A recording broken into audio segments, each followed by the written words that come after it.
Hai semua. Di video kali ini kita akan membahas mengenai APEC. Yang pertama ada latar belakang terbentuknya APEC. APEC merupakan singkatan dari Asia Pacific Economic Cooperation atau Kerjasama Ekonomi Asia Pasifik. APEC dibentuk karena adanya perang dingin yang kemudian menyebabkan munculnya organisasi perdagangan lain seperti ME dan NAFTA, sehingga perkembangan ekonomi dan politik dunia semakin melesat. Kemudian juga diikuti dengan kekhawatiran mengenai gagalnya perundingan putaran Uruguay atau perdagangan bebas, di mana jika perundingan ini gagal, diduga akan memicu sikap proteksi dari setiap negara yang akan menghambat perdagangan bebas. Oleh sebab itu, Perdana Menteri Australia pada saat itu, Bob Hawke, merancangkan pendirian APEC yang akhirnya resmi didirikan pada Desember 1989 di Canberra, Australia, bersama dengan 11 negara lain di Asia Pasifik. 12 negara yang ikut serta dalam pendirian APEC yaitu Australia, Brunei Darussalam, Kanada, Indonesia, Jepang, Korea, Malaysia, Selandia Baru, Filipina, Singapura, Thailand, dan Amerika Serikat. Tujuan dari pendirian APEC yaitu untuk meningkatkan pertumbuhan ekonomi dan mempererat kerjasama antar negara di kawasan Asia Pasifik. Berikut ini adalah lambang dari organisasi APEC. Lambang ini mulai digunakan sejak tahun 1991. Bentuknya berupa bola bumi berwarna hijau, biru, dan putih. Lambang ini mengandung makna dengan menggunakan Pasifik dari paruh bumi tersebut untuk mewakili ekonomi APEC. Warna hijau melambangkan kemakmuran, kesehatan, dan kesejahteraan yang didambakan oleh rakyat Asia Pasifik. Warna putih melambangkan perdamaian dan kestabilan. Bayangan di pinggiran warna hijau melambangkan prospek dinamis pembangunan dan pertumbuhan di kawasan Asia Pasifik. Serta terdapat penegasan tulisan APEC berwarna putih di bagian tengahnya. Yang berikutnya yaitu peran APEC.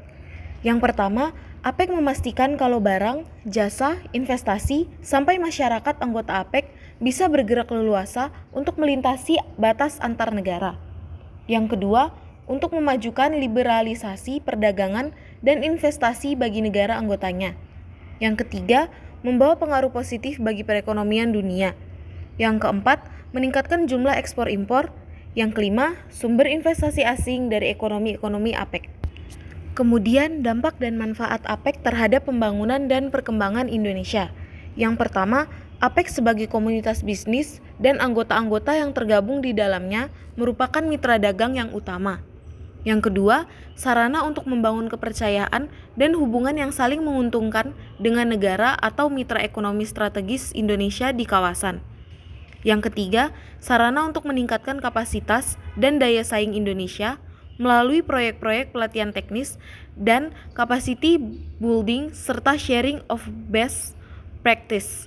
Yang keempat, sarana untuk memastikan bahwa pasar Asia Pasifik tetap terbuka bagi produk ekspor unggulan Indonesia. Yang kelima, menjadi sarana peningkatan investasi. Yang berikutnya yaitu dampak dan manfaat ekonomi dari APEC terhadap pembangunan dan perkembangan dunia.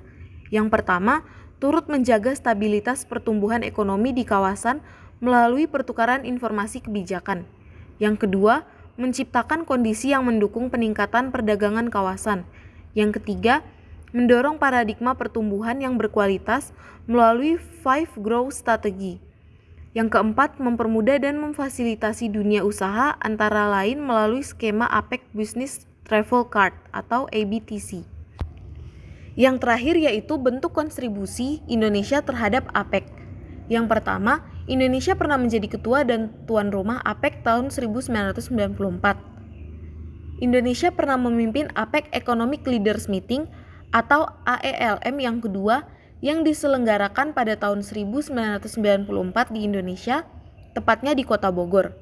Hasil dari pertemuan ini yaitu menyepakati Bogor Goals yang berisi kerangka waktu pelaksanaan liberalisasi perdagangan dan investasi penuh tahun 2010 di negara maju dan 2020 di negara berkembang. 3 butir kesepakatan kerjasama APEC yang ada dalam Bogor Goals yaitu yang pertama, penguatan sistem perdagangan secara terbuka dan multilateral. Yang kedua, memajukan liberalisasi perdagangan dan investasi Asia Pasifik. Dan yang ketiga, menginvestasikan kerjasama pembangunan Asia Pasifik. Kemudian Indonesia kembali menjadi ketua dan tuan rumah KTT ke-21 APEC tahun 2013 dengan tema Resilient Asia Pacific Engine of Global Growth.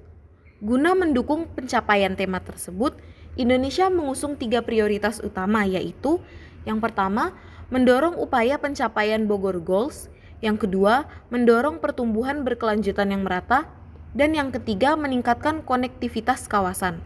Sekian video dari saya mengenai organisasi APEC. Mohon maaf apabila ada kekurangan informasi dan salah kata. Sampai jumpa.